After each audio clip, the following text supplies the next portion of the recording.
Hello, good morning. আজকে আরেকটা mini blog শুরু করছি। আজকে এখন সকাল 10:30 বাজে। এখানেই স্টার্ট করছি ব্লগটা। আজকে ব্রেকফাস্ট দিয়ে স্টার্ট করছি। সকালে চা খাওয়া হয়ে গেছে ঘুম থেকে উঠে।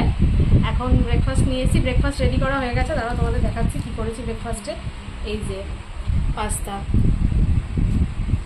রেড সস পাস্তা করেছি। কালকে এই প্লেটগুলো কিনেছি, প্লেটগুলো পরে দেখাবো ভিডিও করে। কোত্থেকে কিনেছি, কত দাম সব দেখাবো।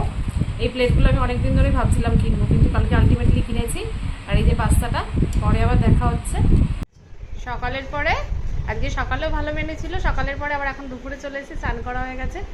স্নান করে একটু ঘুম পাচ্ছিলো, একটু শুয়েছিলাম। তারপর এখন খেতে এসেছি। আজকে মা জানো অনেক কিছু বানিয়েছে। পুরো আজকে মনে হচ্ছে কিছু অকেশান আছে আমাদের বাড়িতে। দাঁড়াও এবার তোমাদের দেখায় কি। কিন্তু আজকে শনিবার বলে সব নিরামিষ। ভাত, তার সাথে হচ্ছে এখানে তিতার ডাল, এটা হচ্ছে ডাঁটা শাক, কাটোয়া ডাঁটা চচ্চড়ি, আর এটা এখন হচ্ছে পটল পোস্ত। এই যে আজকে স্পেশাল পটল পোস্ত। রেসিপি ভিডিও দেখাইনি, পরে যদি কেউ দেখতে চাও কমেন্ট করো, আমি রেসিপি ভিডিও দিয়ে দেবো।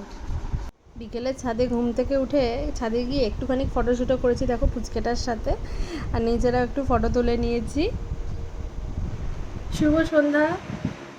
দুপুরের পরে তো একটু ঘুমিয়েছিলাম, তারপরে আজকে বিকেলে উঠে অনেকক্ষণ ছাদে হাওয়া খেয়েছি, সেই ভিডিও আর করা হয়নি। তারপরে এখন হচ্ছে বাবা আবার সিঙ্গারা নিয়ে এসছে। চলো সিঙ্গারা নিয়ে তোমাদের সাথে দেখা হচ্ছে। আজকের ভিডিওটা অনেক বড় হয়ে গেছে, তাই আর বড় করব না, এখানেই শেষ করছি। ভালো লাগলে লাইক কমেন্ট শেয়ার করে পাশে থাকবেন।